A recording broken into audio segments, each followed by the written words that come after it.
Welcome to the Statler Financial Radio Show with Philip Statler. Have a question for the show or need assistance with your retirement plan? Give Philip a call today. 863-285-3815. 863-285-3815.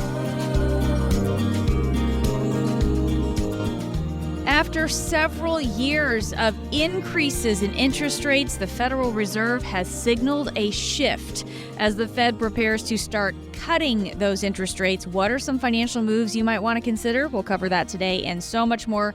Glad you're here with us today on the Statler Financial Radio Show with Philip Statler. He is, of course, President and CEO of Statler Financial Services in Sebring. I am Jen Rezac alongside finally getting some different news on interest rates. This will be a great show today, Philip. I hope you're doing well today. Hey, we are doing well, Jen. It is, it's really hard to believe that 2024 is off to the start that it is. The interest rates is the big buzz again, and not so much increases, but maybe when decreases will come, and we'll talk about that today. Yeah, absolutely. Analysts are predicting some movement from the Fed this year to start cutting interest rates. And of course, the news there being that inflation seems to be cooling off. It's been a bit of I guess you could call it a balancing act that the Fed has been trying to navigate here, trying to cool down the economy, bring down inflation, but without overdoing it to where they push us into a recession. That's kind of been the balancing act they've been trying to navigate, right? It has been, Jen. That the quote soft landing. If the Fed can do it, and right now it really looks like they could pull this off, which would just be really an amazing feat because the Fed's not normally known for getting it right at all. And so we're excited that it could actually be a soft landing. Now, obviously, we got some time to go and some runway to get through before we know if that's really the truth or not. When you think about it, the last 2 years, we've seen so much in increase in interest rates. Mm-hmm. We're at the highest rates that we've seen in more than 20 years. And, I remember back 40 years ago, it was even higher than what we're seeing right now. Yeah. And unemployment, Jen, still continues to remain just almost at historic lows, which is, I think, probably what's helping this thing land a little softer. Mm-hmm. Inflation is finally drifting kind of to the lower side. I mean, it's still got a little ways to go, but it's going the right direction. And that's the thing we keep looking at is what direction are things going? Are they going the way the Fed wants them to go? And that's good.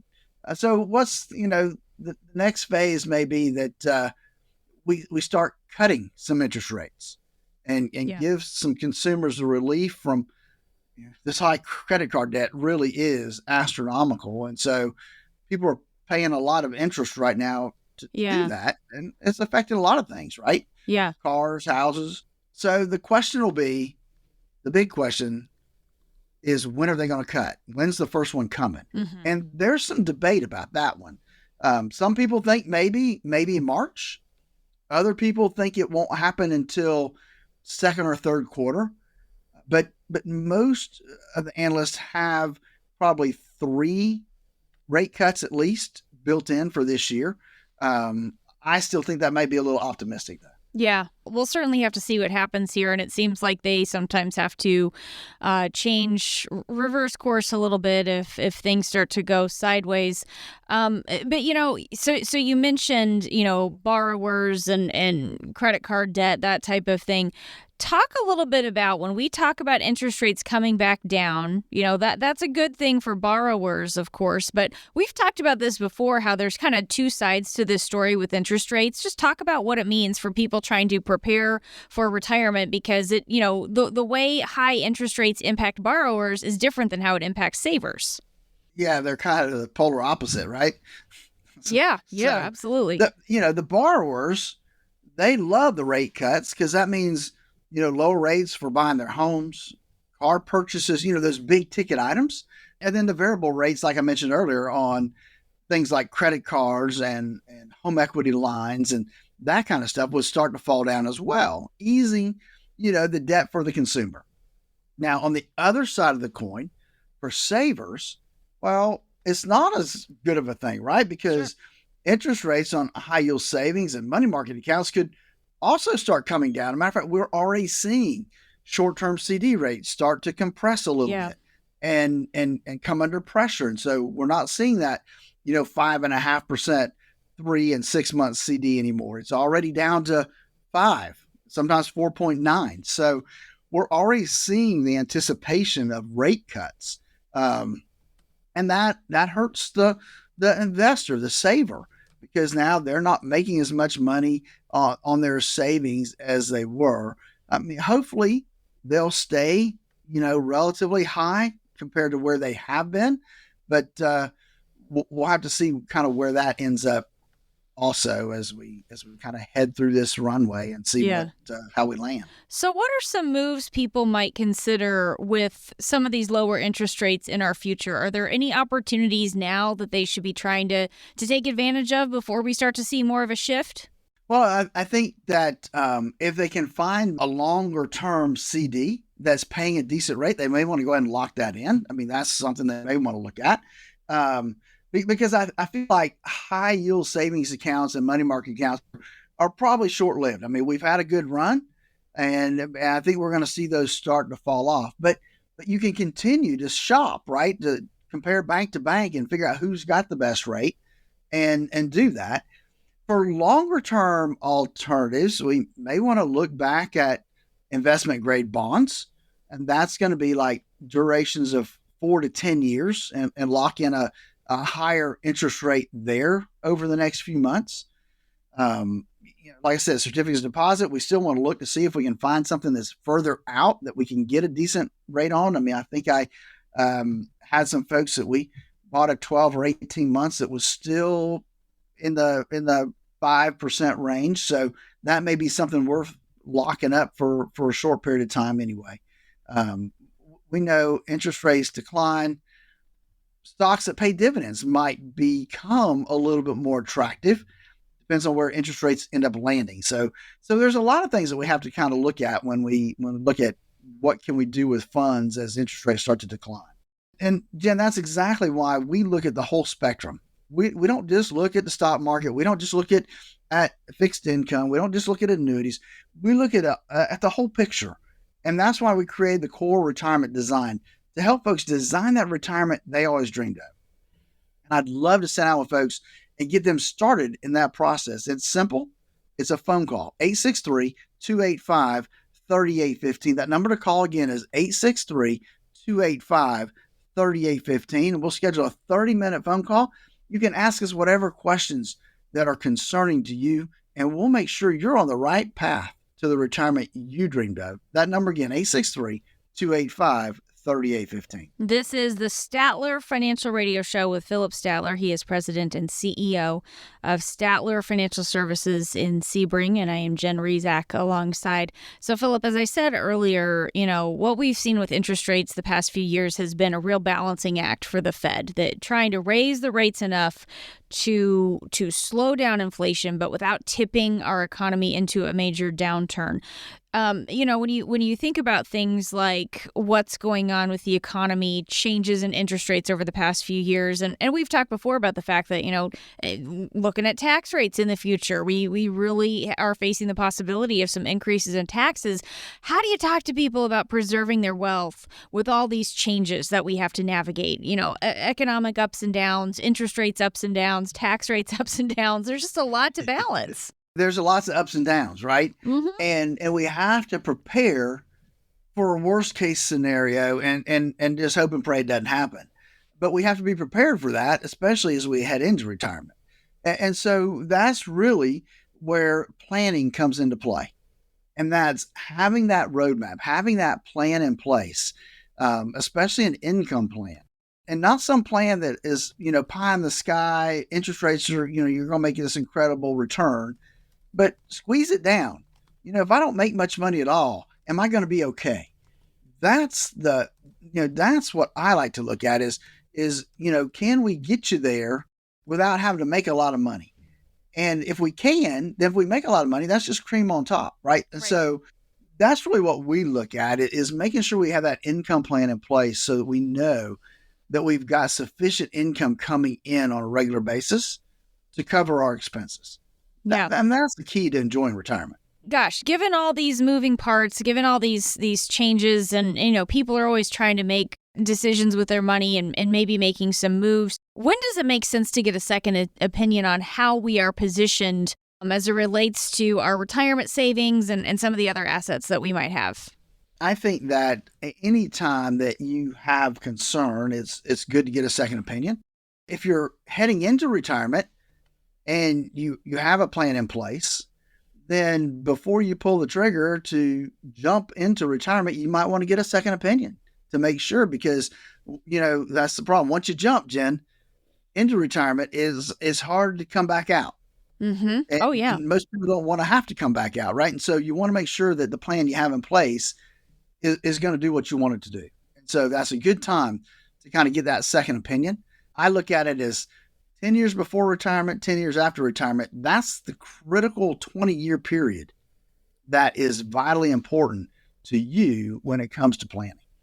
Yeah, absolutely important. So you think about things like taking advantage of current low tax rates, making strategic moves when the interest rate environment changes, balancing growth and preservation so your money lasts. All of these things pose big challenges for people who are planning to retire. And this is why it's important to talk to someone who spends a lot of time helping people retire, right, Philip? Absolutely. Because, these challenges can really leave some big gaps in your plan. Every day, we help people identify those gaps and help find strategies to address them and to make sure that they're going to be taken care of in retirement. Folks, we invite you now to kind of look at where you are. Are you really where you want to be? Are you confident in your retirement? There's some things you need to ask yourself. Do I have a written retirement income plan that really explains which accounts I'm going to draw money from and when I'm going to start that process? Do you understand the risk you're taking with your savings and investments? How are they invested? Do they match up with your risk number? Do you have a plan to help you reduce and eliminate taxes whenever possible? You're going to be tax efficient. Understand your options for healthcare and long-term care needs. And do you have your assets will be transferred to your loved ones when you're gone? Do you have that all set up properly? Folks, listen, as you think through that process, if you say, hey, look, I think I'm an 8 or I think I'm a 9, great, you're probably in good shape. But it makes sense to get a second opinion. Give us a call at 863-285-3815 to walk through our core retirement design, where we'll help you design that retirement you always dreamed of. That number one more time, 863-285-3815. Give us a call. Don't procrastinate. Now's a great time to start. That number again, 863-285-3815. This is the Statler Financial Radio Show. More insights from Philip coming up next. Turn your plans of yesterday into yes today. Don't wait another day for a routine checkup of your retirement plans. Call Statler Financial Services, 863-285-3815. That's 863-285-3815. Do you actually read your financial statements, or do they get tossed in a drawer and forgotten about? You could be making an expensive mistake by not taking the time to look at them. If you're paying high fees in your retirement portfolio, it could be costing you tens of thousands of dollars or more over your lifetime. Imagine the difference an extra $100,000 could make in your retirement. Statler Financial Services can help you uncover any hidden fees in your retirement accounts. Call today to schedule a time to talk about your situation. 863-285-3815. That's 863-285-3815. When you're close to retirement, every dollar matters. Would you like to know where your money is going? Find out what kind of fees you're really paying. Statler Financial Services can help. 863-285-3815. 863-285-3815. Advisory services offered through Statler Financial Services, Inc., a registered investment advisory firm in the state of Florida. Time to retire right. This is the Statler Financial Radio Show. Thanks for joining us today on the Statler Financial Radio Show with Philip Statler. He is the president and CEO of Statler Financial Services in Sebring, and I am Jen Rezac alongside. Now, of course, we all know it's important to save for retirement. I think that's a pretty standard bit of knowledge, Philip. Everybody knows that. But here's the thing. How do we preserve what we've saved? That's the next piece. This is a big deal to most of us, with more than 90% of consumers believing it is important to protect their retirement assets. But of course, the challenge is a lot of people don't really know exactly how to do that. So, Philip, when we talk about protected households, we're talking about families who have something like a pension or an annuity, something like that to supplement what they'll get from Social Security in retirement. And I wonder if you could just talk about why it's so important that we find a way to find that protected income in our retirement. Well, I think that, if we go back in time, and I've talked about this before, I'm sure on my show and on my workshops, but it used to be that we had a three-legged stool, right? You would have income from Social Security, and that was about a third of what you needed. Then you'd have money from your pension, and that'd be about a third. And then you'd have another leg where you would create income yourself from your portfolios that you had saved up over time. And over time, what's happened is the pension leg has gone away for a lot of people, and they've got to create that themselves now. And so it becomes important because as we try to budget, we need to make sure that the income we have is going to be there, no matter what happens in the stock market or bond market, no matter what happens in our economy. We need to make sure that that income is going to be there month in and month out so that we can budget our expenses. And so that's why it's important that we make sure that we have that in place, just so that we've got that protected income and know that it's going to be there today, next week, next year, 10 years from now. So important to be thinking about that. And I wonder if we could help people understand a little bit more about whether their retirement income is protected, because I think for a lot of people, this sounds really good, that whole idea of that income being there, knowing it's going to be there. But sometimes our money might be in a place that's not quite as protected, or it's not quite what we thought. So how do you see this play out? What are some common places where we might have our retirement money, maybe it isn't protected? There's a lot of those out there, right? The stock market is probably the biggest one that I can talk about is that if you have money in the stock market, it's not protected. I mean, a lot of folks saw a big decline last year in their retirement savings because the market's down. The bond market is not protected. The commodities market, anything that says market after it, is not a protected type of investment. It's going to go up. It's going to go down. You don't know where it's going to be when you need it. Probably the biggest example I can use there is in 2009, I sat down with some folks and they told me in January 1st of 2008, before the huge downturn in the market, they had $1.5 million. And when I sat with them, they were sitting around 700,000. And that's the only place they were taking money out of. That's the only place they had their money, was right there. And back in January of 2008, they were taking about 5%, and they didn't change anything. So that means in January of 2009, they were really taking out probably 10% of what they had. And so that's an area where that wasn't protected income. Wow. At the rate they were going to deplete their funds significantly quicker than they had anticipated.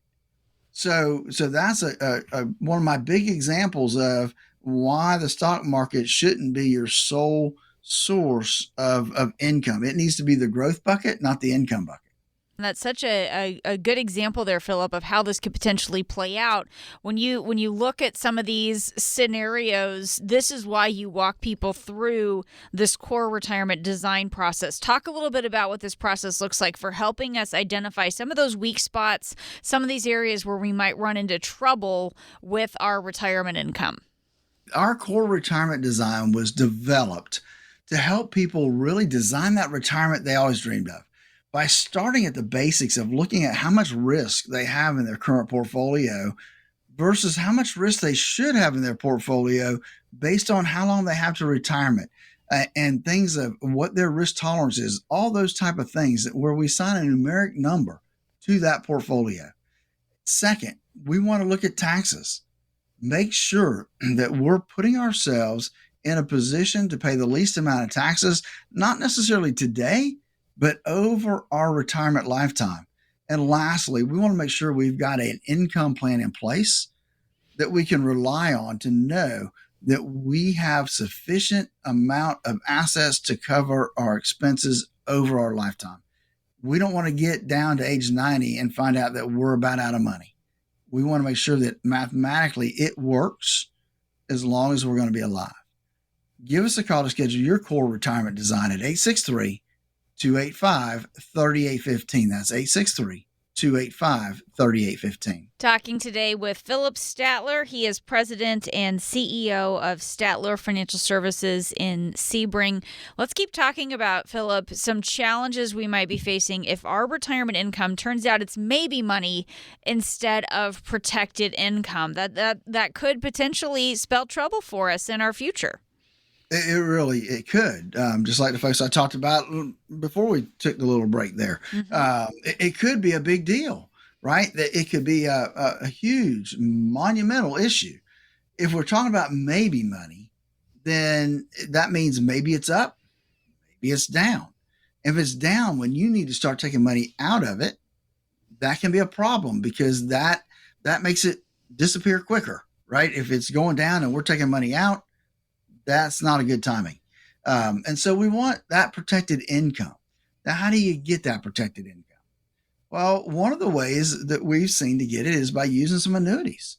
Now, annuities seem to get a bad rap, but they're there to produce income and to protect your savings. Now, let's be clear. You never want to take everything out of one place and put it into an annuity. You never want all your money in any one place. You don't want it all in the stock market. Why would you put it all in an annuity? You don't. You need the balance. And that's exactly why we put together that core retirement design, which has the income plan, because that helps us determine what needs to be in what buckets. That's where I think folks need to really understand where their income's coming from and to make sure that income's going to be around when they truly need it. If we are interested in a source of protected income in retirement, we still need to figure out the right way to do this, the right option for our family. And sometimes we might already have things in place, but can you do something like an annuity analysis or maybe help us explore some of the different options or maybe even an analysis of something we've already got to see if it still makes the most sense for us? Absolutely. I mean, that's part of that core retirement design is really analyzing where people are right now. Because if you don't know where you are, you don't know if you're in the right place or if you need to make changes.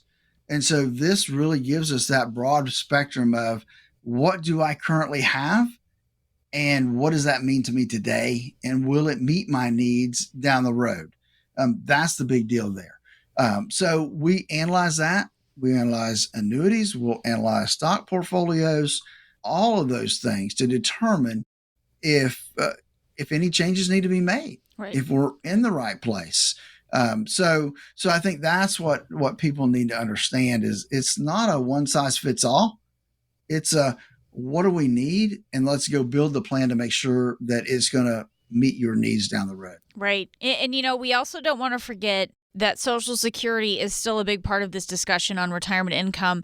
Just talk about that also, where that fits in and how we need to think about our entire income picture before we decide when to start claiming those benefits or turn that income stream on. Well, it is just that, Jen. It is a stream of income that's going to be there no matter what happens. And so it's a big part of our income planning process. Now, what folks need to understand, and we don't think about it when we're in the middle of planning a lot of times, but we need to understand what happens if one spouse passes away when it comes to Social Security benefits. That can be a big deal. And so we try to look at that and shine a light on the different ways to look at Social Security benefits. Everybody looks at it as an income leg, right? That's where my income's coming from. And that's true. But when one spouse passes away, it kind of, in a way, becomes a death benefit to the remaining spouse. Right. It is still income, but we want to make sure that we look at it in that light as well. What happens if a spouse passes away? What's that going to do to their income and their taxes? Because what folks don't know is a lot of times your taxes will go up if you have the same amount of income and now you're single. So those are all areas that we look at, Jen, when we're doing this planning, because like I said a minute ago, one size doesn't fit all.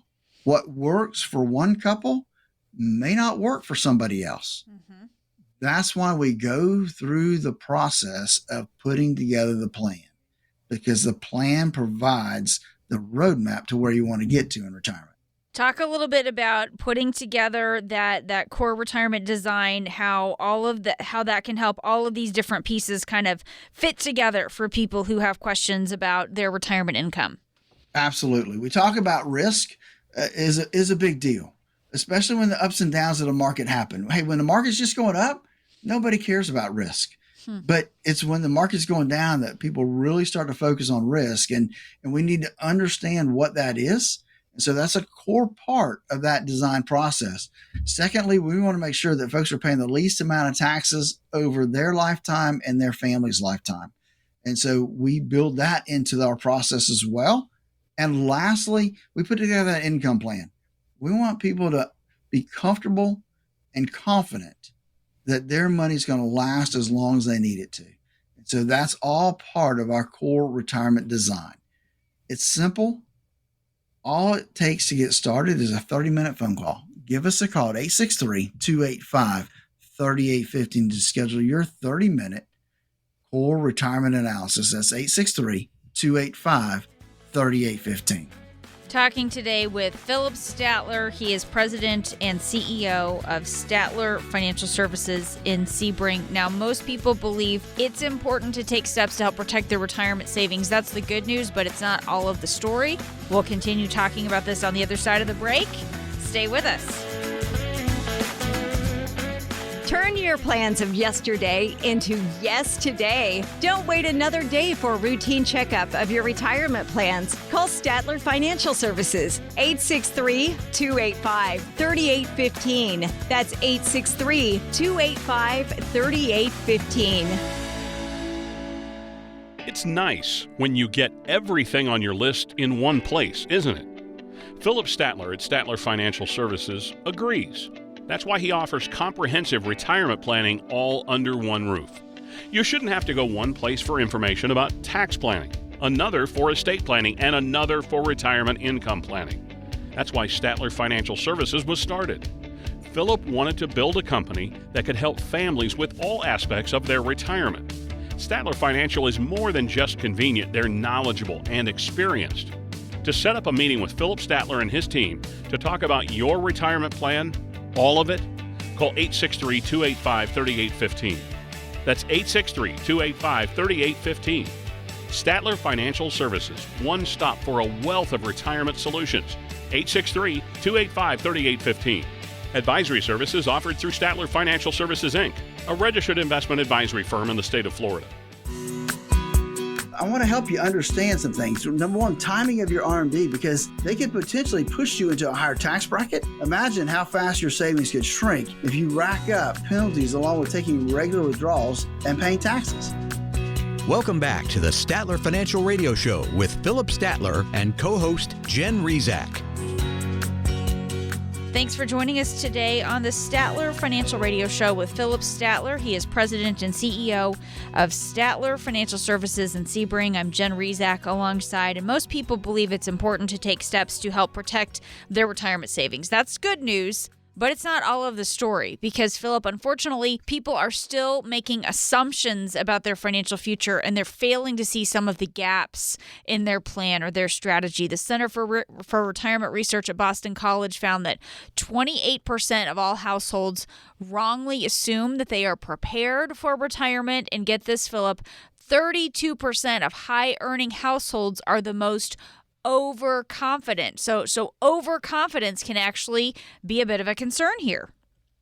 Well, it can, and I can get that, right? Because those higher earning folks, what they don't probably take into consideration is they spend more. Yeah. Right. They're used to that lifestyle of spending because they're high earners. And so if they don't have the right plan in place, or they've not really saved enough to compensate for their high lifestyle, then that could be a problem. Yeah. And I can see that a lot of people, that 28%, I mean, I can see that, people don't always prepare properly for retirement. Yeah. So what should we consider to help make sure we aren't making too many assumptions with how long our savings will last, or just assumptions on any of it as it relates to trying to prepare for retirement? Here's the deal. I wouldn't want to make any assumption that my money's going to last my lifetime without putting pencil to paper, right? That is dangerous within itself. And so I think it starts with making sure you've got a plan. Because if you don't have a plan, then you don't have a roadmap. If you don't have a roadmap, you don't know how you're going to get there. Mm-hmm. And so that's the key things that I look at, is that we need to have a plan in place to make sure that we can get from here to 90, 95, 100. And I get pushed back. Believe me, we're not going to live that long. Sure. We don't know that, right? And statistically, and I think the numbers are probably a husband and wife, statistically, there's about I think better than a 50%, 60% chance that one of them is going to make it to 90. Wow. Yeah. And so, if that's the case, then you needed to be prepared to live to that ripe old age of 100. Because now, if you look at the obituaries, Jen, it's not unusual to see 105, 103. So with the modern medicine, who knows how long we'll be around? Yeah, that's such a good point. And, when we talk about this whole idea of having a plan, here's another stat. Only about 25% of Americans say they do have a written financial plan. So that means most of us don't have a specific financial plan. And Philip, I think for a lot of people, they're not quite sure what we mean when we talk about having an income plan for retirement, because we might have a 401k, we might have some savings, we might know we've got Social Security. So we say, okay, I have a plan. But explain what all goes into that retirement income plan, what you really mean by that when we talk about having a plan. So a retirement income plan is a plan to determine where your income is going to come from during retirement. Now, we know that one leg is going to be Social Security, and so that becomes part of our leg, right? Mm-hmm. And so we look at it and say, okay, how much do I need in retirement to spend? And that's another whole conversation of what's my budget going to look like? How much am I going to need on a monthly basis? But we know that Social Security will be part of it. Mm-hmm. If we get a pension will be part of it.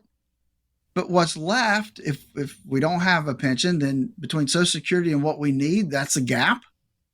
And between Social Security and a pension and what we need, that's a gap. So it all comes down to, we got to fill the gap. And the gap gets filled within the plan. And that plan basically says, hey, look, this is where I'm going to take my money from. I'm going to take it from this specific account for this many years. And then I'm going to go to this bucket over here. And that bucket is going to last me so long. So we basically put it down. This is where the money is coming from year 1 through 5. 6 to 10, where's it coming from? And so that allows us to know where the money's coming from, but it also allows the rest of our accounts to grow. And we know that through that growth, that we'll be able to then help increase our income so that we keep up with inflation. And that's all the things that we do when it comes to our core retirement design. And it always concerns me, Jen, when I see that only 25 to 30% of the folks out there actually have a retirement income plan written down that they can go to and see if they're on track. And so our core retirement design puts that into place, and we monitor it, check it on an annual basis to make sure that we're following that plan and it's doing what it's supposed to do. Give us a call at 863-285-3815 to get started on your core retirement design. That's 863-285-3815. Talking today with Philip Statler. He is president and CEO of Statler Financial Services in Sebring. I am Jen Rezac alongside. Now, Philip, we're talking a little bit about this whole idea of protected income and the fact that so many people don't have a plan. I appreciate you kind of spelling out what that means. Let's just keep talking here. How can you help someone find more confidence with their income picture in retirement? Are there any other strategies to talk about, or what else would you add on to this conversation about looking for those sources of protected income? I think you look at protected income, and it really does boil down to just having that income plan in place, because that lets you know where your income's coming from. Now, is it all protected? Not necessarily, but a good part of it is protected income, because that's what you're going to rely on a regular basis. And so you may have different streams of income. People will have what they call a real estate investment trust that kicks off income. You may have a dividend portfolio that kicks off income. You may have an annuity that kicks off income. So income comes from different places. Whether or not it's protected or not, that's a different story. And that's what we dive into in our core retirement design. So a lot of people want, as we talk about this conversation today, so many people want this protected income because it sounds like a good thing. They're just not quite sure how to get it. Let's talk about helping people learn more about the options for protected income, and possibly, Philip, this whole idea of a second opinion. Maybe people do have some different, some different policies in place, some different accounts in place. They're just not quite sure if they've done enough or if it all fits together in the right way. Doing that review of what somebody already has. Talk about how that fits into this as well, so we don't feel like we're starting from scratch when we're trying to put together our plan. So when it comes to protected income, there's a couple ways you can get it. They all pretty much deal with annuities, right? Annuities give us, that's exactly what they were designed for, is to produce income. So you can do what they call an immediate annuity. You're going to trade money for an income stream that's going to last you your lifetime, and that's sometimes good.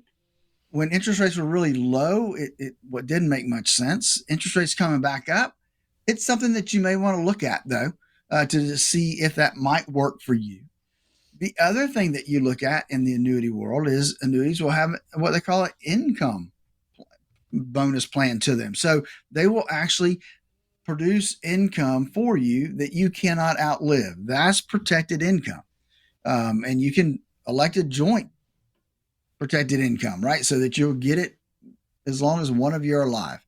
Now let's talk a little bit about some of the disadvantages when we look at annuities is if we're counting on them for income, that means you can't just go dip into them and say, well, I need $25,000 out of that account this year. We're relying on them for income. And so, we're basing it on their surrender charges. There's, if we take extra money out early, there can be expenses there. Also, they're, like banks, they're insured by FDIC insured. That doesn't happen with annuities. You're relying on that insurance company to provide that guarantee. And so you need to understand all of those pieces. And that's why it's important when you're dealing with annuity companies that you're looking at A-rated companies, not B and B plus companies, because it does make a difference when we're looking at their ability to cover their claims. And so, there's pluses and minuses to everything. There's the pluses to the stock market is, hey, you've got the opportunity to make some good money. The downside is you can lose more. And so everything comes with pluses and minuses.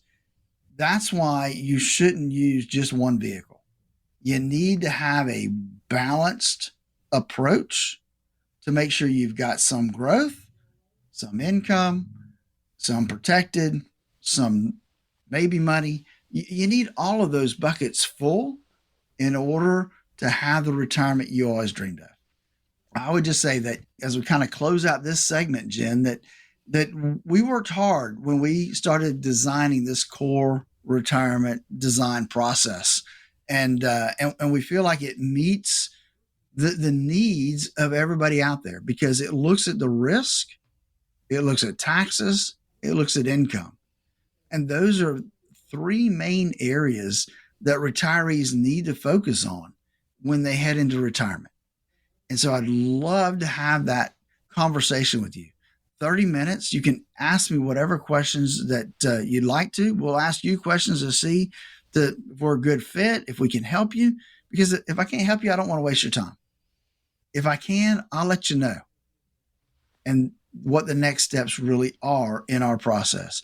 Give us a call at 863-285-3815. That's 863-285-3815 to start our core retirement design.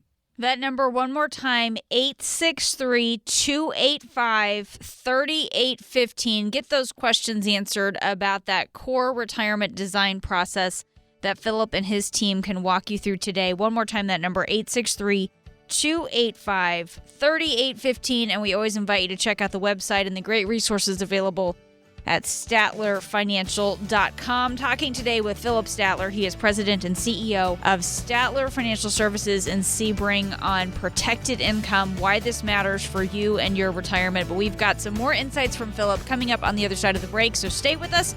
The Statler Financial Radio Show continues in just a moment. Do you have a retirement plan but would like a second opinion? Call Philip Statler today, 863-285-3815. Statler Financial Services, 863-285-3815. Do you actually read your financial statements, or do they get tossed in a drawer and forgotten about? You could be making an expensive mistake by not taking the time to look at them. If you're paying high fees in your retirement portfolio, it could be costing you tens of thousands of dollars or more over your lifetime. Imagine the difference an extra $100,000 could make in your retirement. Statler Financial Services can help you uncover any hidden fees in your retirement accounts. Call today to schedule a time to talk about your situation. 863-285-3815. That's 863-285-3815. When you're close to retirement, every dollar matters. Would you like to know where your money is going? Find out what kind of fees you're really paying. Statler Financial Services can help. 863-285-3815. 863-285-3815. Advisory services offered through Statler Financial Services, Inc., a registered investment advisory firm in the state of Florida. Thanks for joining us today on the Statler Financial Radio Show. You know, there are so many big decisions you have to weigh as you head into retirement. And we like to take one of those big decisions and really dive into the pros and cons. We call this retirement yay or nay. This is always fun to take a big issue, weigh the upside and the downside, and then make our decision yay or nay. And Philip, this week's topic: planning your RV retirement. I don't know. What do you think about that one? You know, I will say that I've got some clients and some friends that have retired and have gone out and bought the RV and done the thing, traveling around. I don't know that I have a whole lot that actually live in their RV. Sure. But they spend a good time in their RV out and about. People do it. I had one client that did take off, but he came back 3 months later. So not quite totally buying in there to the RV retirement, but certainly something that people do. You know, my aunt and uncle got an RV, and they use it to host what they call Grammy Camp. And they keep it parked out at the lake. They have the grandkids come out. They host their little Grammy Camp. The grandkids come out and camp, and then everybody goes back home. So, you know, there's just another idea of what you can do with your RV. And you got grandkids, Grammy Camp, just something to think about. All right, so here's what we're going to do, Philip. We're going to go through some of the possible pros and cons of buying an RV or taking it to that extreme, even living in an RV in retirement. I don't know how many people really want to go that far, but at least having one, there are some pros and cons, some things to think about. So, possible pros here: you can live on a modest budget since they, those RV lots and campsites are relatively cheap to use. We should put a little asterisk there. That is after the initial investment of buying the RV. Yeah, that's expensive. That would probably go under con number one. So we'll get to that one in a minute here on the negatives here.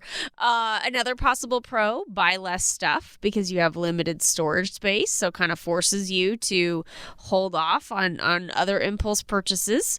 You can take the road less traveled in an RV. You can go out, see a lot of things, especially you think about, Philip, if you want to hit some of those big national parks out west. You can spend some time out there and hit some of those things. And you can potentially visit more family and friends, but you don't have to have them make up the guest room. You can hang out in the driveway. I don't know if that's a pro or con. I put it on the pros. That could be a con. I don't know. So those are the pros. I don't know. What do you think of those? I think there's some legitimacy there. Sure. About those pros. And I see two things. One, RV, I think most people think of the one you drive. Right. Yes. But I think of RV also as, you got the big fifth wheel. Oh, sure. So, so that's, I've got clients that do that. And so I think that this whole travel, live out of a big, something other than a house, right? That kind of makes a difference. It's a different style of living. And I think that these things are true. To me is how long, I know that's probably one of the cons, right? I think it would be neat to go see stuff and go out and do that kind of thing. I don't know that I could live in one. But. Yeah, there is a certain amount of adventure. Adventure seeking. It sounds like it could be kind of fun, but then also kind of not. And let's go through some of the cons here. They're really expensive to buy. Obviously, this is a big investment. And Philip, you want to make sure that you can handle that big investment before you lock yourself in. They depreciate in value over time, which is another, not so great thing. Repairs can be costly and they use a lot of fuel. So when things get crazy with gas prices, you have to think about that. There are some maintenance and upkeep and cost things that I think go on the list of cons. So definitely something, I don't know how many people come in to, and they're talking about this and you kind of got to go through both, right? The pros and the cons. You do. You definitely do. You're right. RVs are expensive, whether you're buying one with four wheels or you're buying one you pull behind your vehicle. They're expensive, especially from COVID.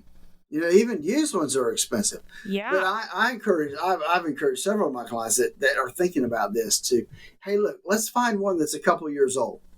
Let's do that first. And let's make sure that you really like the whole idea, right? Of travel like that. So, again, because depreciation is a big deal when it comes to those, they depreciate big time the first couple of years. And so maybe you can save some bucks doing it that way and make sure you really want to do it. And repairs are costly. I got friends that went out west and, just blew a tire and messed up a whole day of travel and trying to find somebody out there to fix it. And so those cons are legitimate cons and we need to think of those. People sometimes think, well, it won't happen to me. But hey, oof. Don't when think it happens, that. It's going to happen. Yeah, don't think that because you need to, it's the whole thing, right? Be prepared for the worst and hope for the best. Right. And your insurance coverage for an RV, you've got to have some different policies in place there. You got to make sure that you and your spouse know how to drive it, right? How many times do you think something sounds great and then it comes to trying to actually operate the thing? It's like, oh, man. Really. And then, I think we don't have an RV, but we do have a horse trailer, and it's one of those things where my husband's been like, look, if I get hurt or something happens to me and we're out, you're going to have to know how to get these horses back and how to get everybody back home. So that those types of things can happen in an RV too. What if the husband is the main driver and then he gets sick? She's got to know how to drive it too, right? So you've got to make sure everybody is comfortable, knows how to operate this thing. How truly comfortable are you to downsize, or will you have like storage units all over the country where you can go? Well, that's true. That's what I thought of too. Is you're like, look, you sell if you sell your house, right, which is the assumption you make. You can't put that in your RV, and there's going to be things that you don't want to get rid of. Right. Right. So you have a storage unit that you're going to have to pay rent on. So that's going to continue to be there. And then, can you do that for the long term? I've had clients that have done it. They didn't get an RV. They had a travel trailer though, and they took off. And because they wanted to spend 6 months in North Carolina, Tennessee, that area, and they wanted to spend the winter months down here where it was warmer. Sure. They did that for a long time. I mean, they were able to retire early, relatively early. So they did that for quite a while. But as they got older, it's like, they ended up buying a park model down here. And they leave the travel trailer up there. Yeah. And then now they just drive back and forth. Okay, so some logistics involved there, but certainly a way to make this work. And you know what? That's the great thing about what you do, Philip, is there are very few wrong answers for the people that you help, right? Whether you want to live in an RV or just do something part-time like what you were just talking about, downsize from your home into an apartment or condo, or keep your current house until the day you die. There's no wrong choice. Really, the only wrong answer, Philip, is failing to put any financial plans in place for your retirement or to make decisions without going through and weighing all the pros and cons like what we're talking about. It's been fun to talk about the whole idea of the RV retirement. So let me ask you really quickly before we start to wrap this up. We went through the pros and cons for you yourself, Philip. Yay or nay on the RV retirement idea? What do you think? I could not live permanently in an RV. Yeah, I just couldn't do it. Now, would I like to have one to take off and go a month or 2 months out west? Oh, yeah, absolutely. Sure. Okay. But I don't want to give up my house. Right. Yeah, that's a little extreme. The other thing, Jen, people don't think about, that's our gathering spot, right? When everybody comes home. Where do you get together with the kids and the grandkids? Right. If you don't have a home, where are you going to gather everybody? I know. My husband always talks about retiring to one of those like tiny homes. And I'm like, where will my dining room table go in a tiny... We'd have to have a separate one just for the dining room table. But again, some fun to talk about the whole idea of the RV retirement. Really, it's a metaphor for all those big decisions that you need to be making for your retirement in general. And Philip, as we've been saying here, whether or not you like the idea of an RV retirement, the only wrong answer here is not planning. And you want to take the same approach that we just did talking about RV retirement, weighing the pros and cons, doing the research, understanding what's going on. You need to do that about your whole retirement. That is really what we're getting at here. So as we close out the show today, what would you like to leave us with? You're absolutely right. That is the bottom line. That's why for our clients, we want to be their 911, their 411. Something emergency pops up, we want to be there for them to help them through that process, whatever it may be, whether it's financial or other, right? We may not have the answers, but we can point them in the right direction. Same thing with a 411. We want to be there for their information. Again, we may not know the answers, but we'll figure out how to find them and point them in the right direction. All this goes to point to what we developed and designed, the core retirement design, so that folks can design the retirement they always dreamed of. To get started, it's simple. All you have to do is give us a call at 863-285-3815. That's 863-285-3815. You've been listening to the Statler Financial Radio Show. Thanks so much for joining us today. Be sure to tune in again next week for more insights from Philip, and we'll talk to you then.